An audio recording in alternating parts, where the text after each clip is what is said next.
মাসুদ বলল, হ্যাঁ দেখুন এখানে আছে সব বডি স্প্রেগুলোর কোটা সুখের ঘ্রাণ নিয়ে পার্ক করার চেষ্টা করুন, তারপর দেখুন কোনটা আপনার পছন্দ।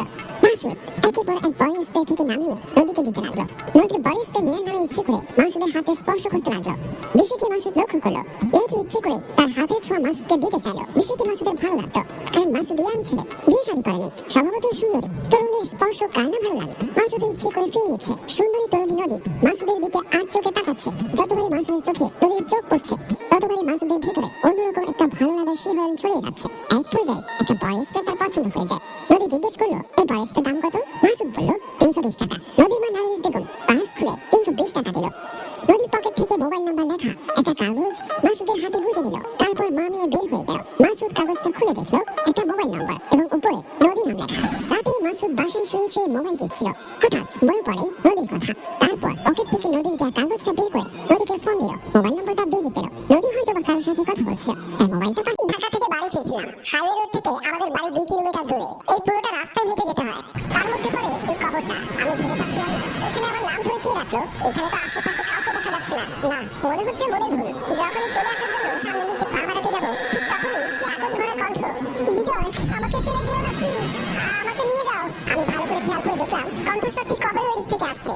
আমি বুঝতে পারলাম না ঠিক এই মুহূর্তে আমার কি করা উচিত। এত রাতে কবরস্থানে মেয়ে আসবে কোত্থেকে? মনকে শক্ত করে কবরস্থানের দিকে গেলাম। খুঁজতে লাগলাম সেই মেয়েকে। এই যে বিজয়, আমি এইদিকে। আমি চারদিকে খুঁজতে লাগলাম। আবারও সেই মেয়ের কণ্ঠস্বর, একটু নিচের দিকে তাকাও। আমি নিচের দিকে তাকাতে দেখতে পেলাম এটি কবর।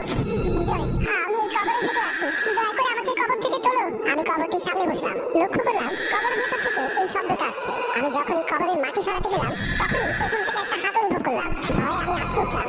পেছনে ফিরতে দেখলাম একজন বয়স্ক লোক, সারা শরীরে সাদা কাপড়ে ঢাকা। আমাকে বললো, বিজয় এমন ভুল করো না, তুমি বাড়ি ফিরে যাও। ভয়ে আমি দৌড় দিলাম। এক দৌড়ে বাসায় এসে দ্রুত কলিং বেল টিপতে লাগলাম। বারবার কলিং বেল টিপছিলাম। মা দরজা খুলে দিল। আমি সাথে সাথে মাহি যখন ওয়াশরুমের দিকে যাচ্ছে, হঠাৎ করে মেয়ে মানুষের কান্নার শব্দ শুনতে পেল।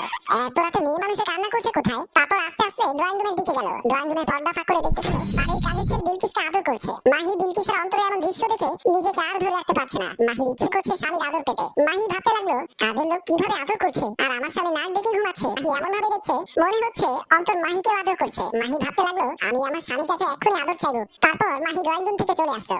মাহি রুমের ভিতরে আবার ফিরে এসে বিছানার পাশে বসে নিলয়কে ডাকতে লাগলো। নিলয় তখন গভীর ঘুমে ছিল।